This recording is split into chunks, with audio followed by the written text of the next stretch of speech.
Good morning, everyone. Myself, Dr. Rekha Bhadoria, Assistant Professor, Government PG College, Jhalawar. बच्चों, आज हम जिस पर चर्चा करेंगे वो टॉपिक है अपराध, क्राइम।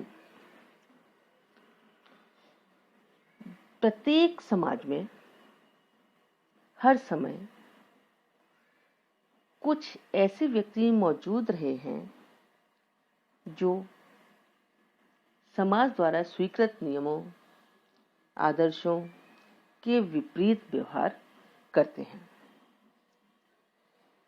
ऐसा कभी भी समय नहीं आया, कोई भी ऐसा समाज नहीं था जब कभी अपराध का पूर्णतः उन्मूलन हो।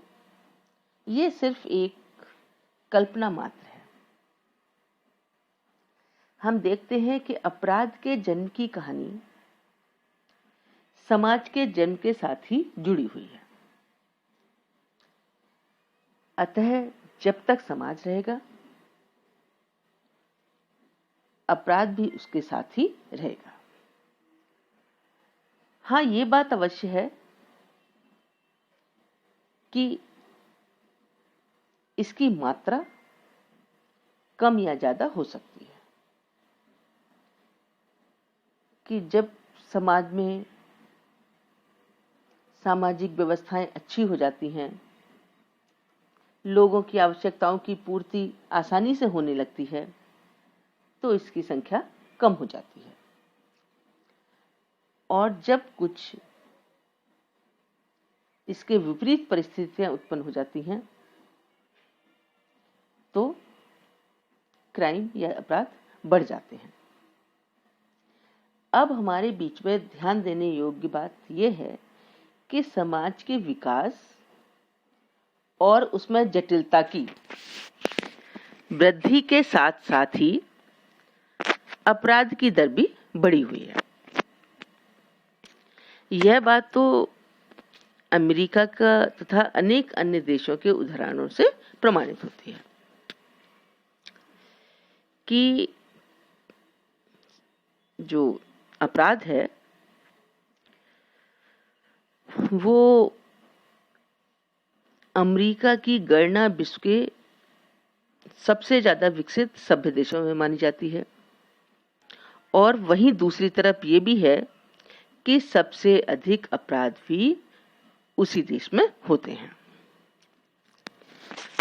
अब हम बात करेंगे कि अपराध की दो अवधारणाएं बताई गई हैं।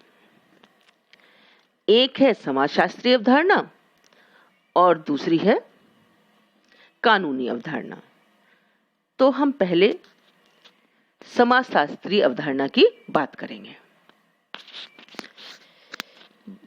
अपराध की समाजशास्त्रीय व्याख्या जो है वो बहुत ही पुरानी है, प्राचीन है, क्योंकि सामाजिक एवं समाजशास्त्रीय दृष्टि से वे व्यवहार समाज विरोधी माने जाते हैं और उन्हीं को हम अपराध कहते हैं।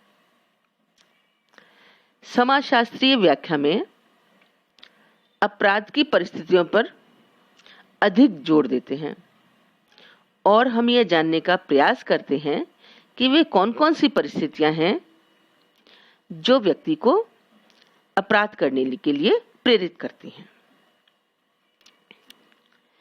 ये व्याख्या जो है वो अपराध के परिणामों पर जोर नहीं देती है, इसलिए इसका कोई ज्यादा संबंध दंड से नहीं है बल्कि सुधार से है। कि वो जो विषम परिस्थितियां हैं जो समाज के लोगों को दंड करने के लिए उत्तेजित करती हैं, तो उनको दंड ना दिया जाए बल्कि उनके सुधार के उपाय ढूंढे जाएं और अधिक से अधिक उनकी आवश्यकताओं की पूर्ति की जाए, जिससे वो उनमें आपराधिक बात जो है वो मन में ना उपजे। जबकि अपराध की जो कानूनी व्याख्या है वो अपराध के परिणाम और दंड से जुड़ी हुई है। यहाँ पर अनेक विद्वानों ने अपराध को सामाजिक दृष्टि से परिभाषित किया है, जिसमें मॉरवर कहते हैं कि अपराध को सामाजिक मानदंडों का उल्लंघन मानते हैं। वो कहते हैं कि जो भी हमारे सामाजिक जीने के नियम हैं, मानदंड हैं, जिनके अनुसार हमें अपना जीवन जीना है, अगर हम उन सामाजिक मानदंडों का उल्लंघन करते हैं, उनको नहीं मानते हैं, तो वो अपराध की श्रेणी में आता है। ऐसे ही इलियट और मेरिल ने इसकी व्याख्या की है कि जो समाज विरोधी व्यवहार है,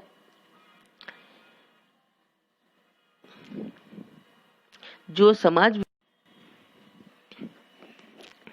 दूसरे समाजशास्त्री हैं, वो इलियट और मेरिल के अनुसार वो कहते हैं कि समूह द्वारा स्वीकार कि समाज विरोधी व्यवहार जो कि समूह द्वारा स्वीकार किया जाता है, उसके लिए समूह दंड निर्धारित करता है। अतः अपराध के रूप में भी वही परिभाषित किया जा सकता है। अब हम दूसरी बात करते हैं कि जो समाजशास्त्रीय दृष्टि से अपराध के जो उन्होंने निम्नलिखित पक्ष रखे हैं, उसमें है अपराध मानवीय संबंधों में बाधा पैदा करते हैं, कि जो दो लोगों के संबंध के बीच हैं, उनमें क्या है, वो आपसी में विचारों में संबंधों में बाधा उत्पन्न करते हैं।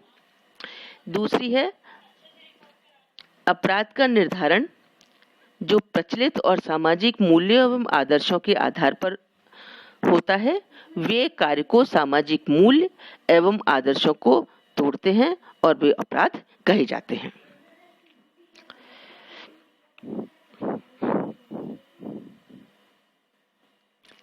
अब हम बात करेंगे कि अपराध एक कानूनी अवधारणा है। कानूनी दृष्टि से अपराध की व्याख्या अपेक्षाकृत देर से विकसित हुई है और इस व्याख्या के अनुसार जो सारे कार्य हैं वो किसी समय विशेष में किसी राज्य में संविधान, अपराधी संहिता या राज्य के नियमों के विपरीत घोषित किए गए हैं। अगर ऐसे कोई कार्य किए जाते हैं तो वे अपराध कहलाएंगे। अपराध की जो कानूनी व्याख्या है वो अपराध के परिणाम और दंड पर अधिक जोर देती है कि जैसे अपराध का परिणाम होगा उसी के अनुसार उसका दंड निर्धारित किया जाएगा। लेकिन आज वर्तमान परिस्थितियों में, समय में, समाजों में अपराध की जो वैधानिक व्याख्या ही स्वीकार की जाती है। अपराध शास्त्र में शोध कार्य के लिए वैधानिक परिभाषा ही स्वीकार की गई है और कानूनी दृष्टि से अपराध को निम्न प्रकार से हम परिभाषित कर सकते हैं। जैसे टॉफ्ट ने लिखा है कि वैधानिक रूप से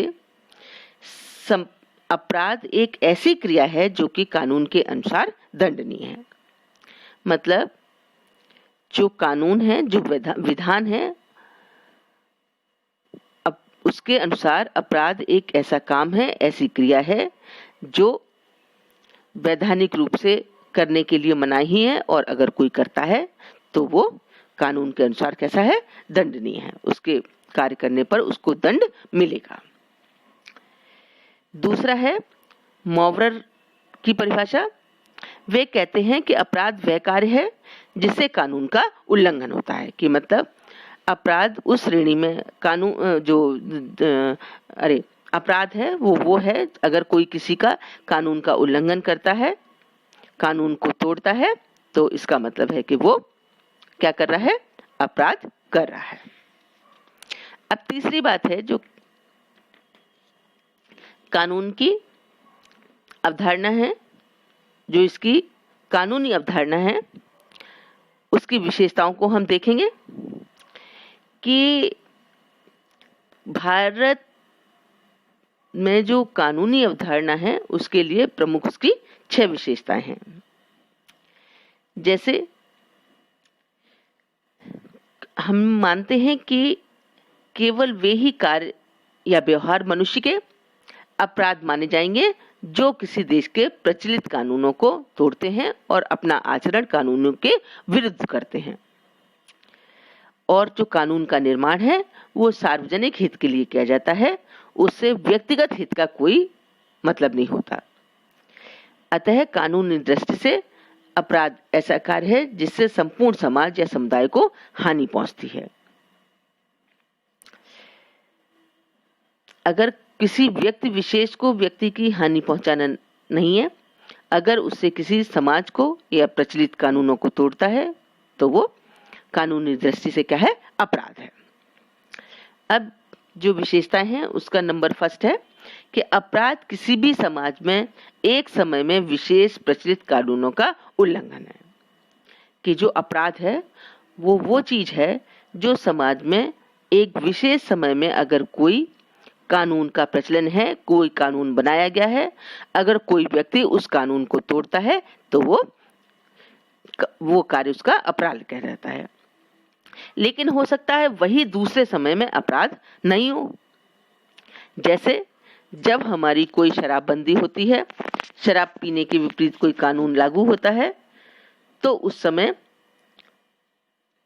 जो है शराब पीना अपराध नहीं था, और जब शराबबंदी है तो नशाबंदी है तो वहां पर शराब पीना जुर्म हो जाता है। ऐसे ही दूसरा इसका है, अपराध का निर्धारण न्यायालय करता है। हम किसी भी व्यक्ति पर अभियोग नहीं लगा सकते। किसी व्यक्ति पर अभियोग लगाना जाता है तो न्यायालय ही यह देखता है कि उस व्यक्ति ने किसी कानून को तोड़ा है या नहीं। ये न्यायालय का काम है। न्यायालय अपराध निर्धारण करने के लिए सारे प्रमाणों को देखता है और दोनों जो वादी हैं और प्रतिवादी हैं दोनों की सुनवाई करता है। उसके बाद ये निर्धारित होता है कि ये व्यक्ति अपराधी है या इसने अपराध किया है या नहीं। तीसरा है, अपराध में अपराधी इरादा होना आवश्यक है। कि जब व्यक्ति अपराधी इरादे से कोई कार्य करता है, अपराधी इरादे से किसी कानून को तोड़ता है, तब वो अपराधी माना जाएगा। यानी अपराध वो कार्य है जिसे व्यक्ति सामान्यतः जानबूझकर समाज को हानि पहुंचाने के इरादे से करता है। कभी अनजाने में या भूलवश किया गया कार्य उतना गंभीर अपराध नहीं माना जाएगा जितना कि उसने पूर्व इरादे से उस गंभीर कार्य को किया है, उस कानून को तोड़ा है। चौथा है कि अपराध करने का विचार ही अपराध नहीं है। कई जो बातें हैं वो हम अपने मन में सोचते रहते हैं और व्यवहार द्वारा प्रकट नहीं करते, तो तब तक वो अपराध की श्रेणी में नहीं आता है। इसमें व्यक्ति कानून विरोधी व्यवहार उसको प्रकट भी करना आवश्यक है, क्योंकि प्रकट क्रिया को ही गैर कानूनी ठहराया जा सकता है। जब तक कोई क्रिया नहीं करेगा, मन में विचार बनाए रहेगा, तब तक उसे अपराधी नहीं माना जाएगा। पांचवा है, अपराध का संबंध जो है वो दंड से है। मतलब अपराध के लिए राज्य दंड की व्यवस्था करता है। जिस कार्य के लिए दंड नहीं दिया जाता है तो वो राज्य कानून विरोधी या समाज के लिए हानिप्रद नहीं मानता। मतलब अपराध वही माना जाएगा जिसके लिए राज्य ने उसे दंडित किया है। अगर दंडित नहीं किया है तो इसका मतलब जो भी वो काम कर रहा है वो राज्य कानून विरोधी या समाज विरोधी नहीं है। नेक्स्ट है, अपराध का संबंध सामूहिक एवं कल्याण से भी है। कि मतलब जो कार्य समूह कल्याण को ठेस पहुंचाते हैं, राज्य उन्हें भी अपराध घोषित करता है। जैसे हाल्सबरी, सेटना एवं अन्य अपराध शास्त्रियों ने अपनी परिभाषाओं के उपयुक्त तथ्यों को सम्मिलित किया है। अतः हमने समाज की सामाजिक और कानूनी दोनों अवधारणाओं का उल्लेख देखा। कई बार सामाजिक और कानूनी दृष्टिकोणों से किसी एक ही कार्य को अपराध माना जाता है, किंतु कई बार इन दृष्टिकोणों में टकराव पाया जाता है। जैसे मृत्युभोज सामाजिक दृष्टि से अपराध नहीं है, किंतु कानून अपराध है। अंतरजातीय विवाह कानून की दृष्टि से अपराध नहीं है, किंतु सामाजिक दृष्टि से अर्थात जाति नियमों के अनुसार अपराध है। तो दोनों के बीच में जो कानूनी अवधारणा है और सामाजिक अवधारणा है, इन दोनों में काफी अंतर देखने को मिलता है कि क्योंकि समाज विरोधी कार्य या समाज के नियमों को तोड़ना सामाजिक अवधारणा है और कानून इन चीजों को नहीं मानता। चाहे व्यक्ति दूसरी जाति में विवाह कर सकते हैं और अंतरजातीय विवाह जो है वो या मृत्यु भोज पर अगर कुछ उसको तोड़ते हैं, कोई व्यक्ति नहीं करता है, तो कानून इसे या कानून का उल्लंघन नहीं माना जाता है, लेकिन समाज का जो एक रीति रिवाज के अनुसार या समाज के जो नियम है उसके वो विपरीत माना जाता है। अब हम देखेंगे कि कुछ अपराध के लक्षण कि कैसे किस हर चीज को ज्ञात करने के लिए उसके लक्षणों को, जैसे हमें शरीर में कोई भी बीमारी होती है तो उसके लक्षण हमें दृष्टिगोचर होते हैं और उससे हम समझ जाते हैं कि हमें ये बीमारी हुई है। ऐसे अपराध के कुछ ऐसे लक्षण हैं जिनको हम देखेंगे, जिनसे हमें पता चलेगा कि वो अपराधी प्रवृत्ति है। सबसे पहले ये उसमें हानि, जैसे अपराधी क्रिया का बाह्य परिणाम ऐसा होना चाहिए जिससे कि उसे दूसरे या किसी अन्य व्यक्ति या अन्य व्यक्तियों की शारीरिक, मानसिक या आर्थिक हानि हो।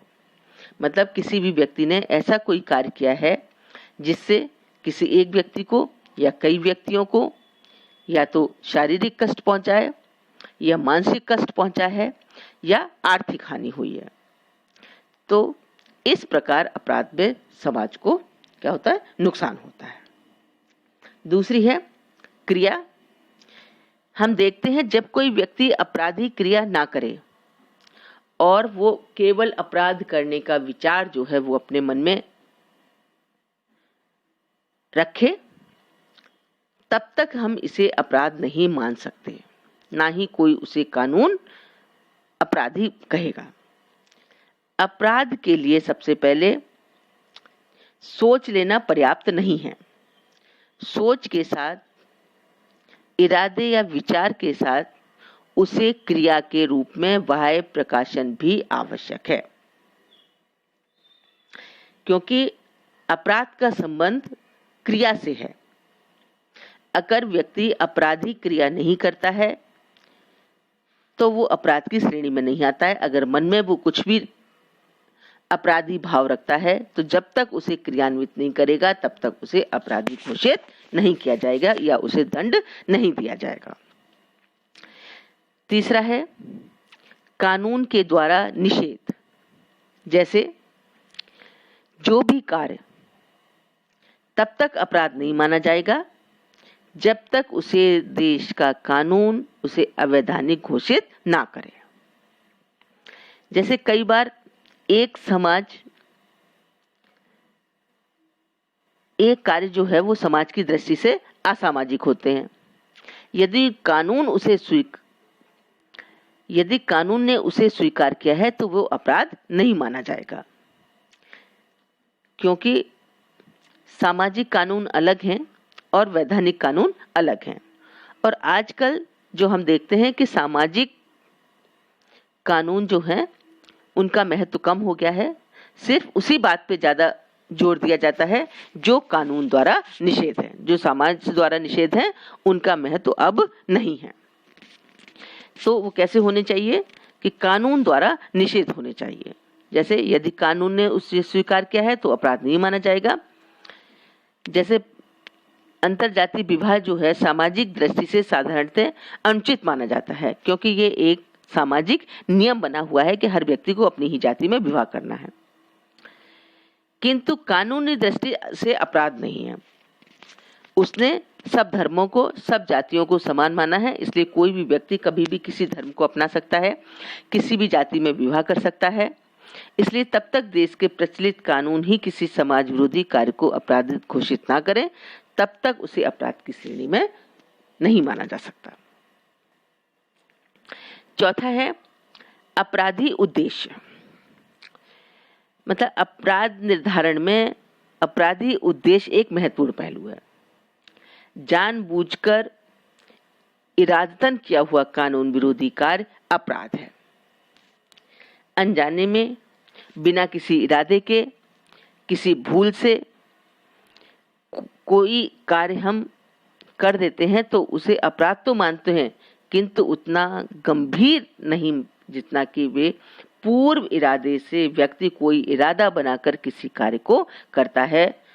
तो उसके लिए दंड जब निर्धारित होता है, उस समय न्यायाधीश इस बात पर भी ध्यान देते हैं कि अपराधी द्वारा अपराध जो है वो जानबूझकर किया गया है या परिस्थिति बस या अनजाने में ऐसे ही हो गया है।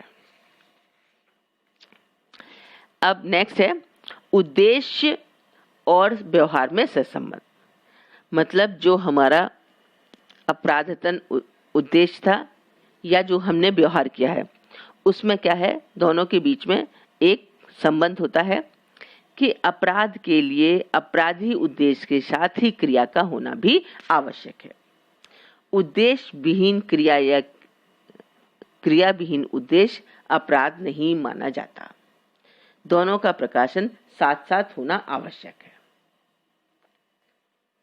नेक्स्ट है व्यवहार और हानि में सहसंबंध। कि हानि और व्यक्ति का व्यवहार भी से संबंधित होना चाहिए। हत्या अपराध है, किंतु जब तक हत्यारे का पता नहीं चले तब अपराध का निर्धारण नहीं होगा। अतः हानि और व्यवहार दोनों ही ज्ञात होने पर ही अपराध का पता लगाया जा सकता है। उसके बाद जब अपराध घोषित होता है तो एक कानूनी अवधारणा में दंड की व्यवस्था है कि अपराध करने पर राज्य या समाज अपराधी को दंड देते हैं। यह दंड कैसा हो सकता है? शारीरिक कष्ट, जुर्माना आदि के रूप में हो सकता है और दंड के भय से ही कानून का पालन होता है। बिना दंड के कानून खाली नाम है। बिना शक्ति के कानून ऐसी आग है जो न जलती है और न रोशनी ही देती है। ऐसे दंड का प्रावधान इसीलिए रखा गया है कि व्यक्ति इस दंड से भयभीत हो और क्या करे? अपराध ना करे। जितने कानून सख्त होंगे उतना ही व्यक्ति के व्यवहारों पर नियंत्रण रहेगा और व्यक्ति कोई भी समाज विरोधी, कानून विरोधी कार्य नहीं करेगा और ना ही व्यक्ति हमें ऐसे कोई कार्य करना चाहिए जिससे कि किसी दूसरे को हानि हो, किसी दूसरे को कष्ट हो, किसी राज्य का हम कानून तोड़ें, किसी राज्य का जो वैधानिक अवधारणा के अनुसार निर्धारित कानून हैं उन कानूनों को हम ना तोड़ें। तो हमें कभी भी ऐसा कोई कार्य नहीं करना चाहिए जो अपराध की श्रेणी में आए, है ना, या राज्य द्वारा हमें दंडित किया जाए। तो आज हम सब ये मन में विचार करते हैं कि कभी भी कोई ऐसा कोई काम नहीं करेंगे जो अपराध की श्रेणी में आता हो, है ना, या हमें कोई हे दृष्टि से देखे या हमारे कार्य से किसी को हानि पहुंचे, किसी को सामाजिक मानसिक पीड़ा पहुंचे, किसी को शारीरिक पीड़ा पहुंचे, ऐसा हम कोई कार्य नहीं करेंगे। धन्यवाद।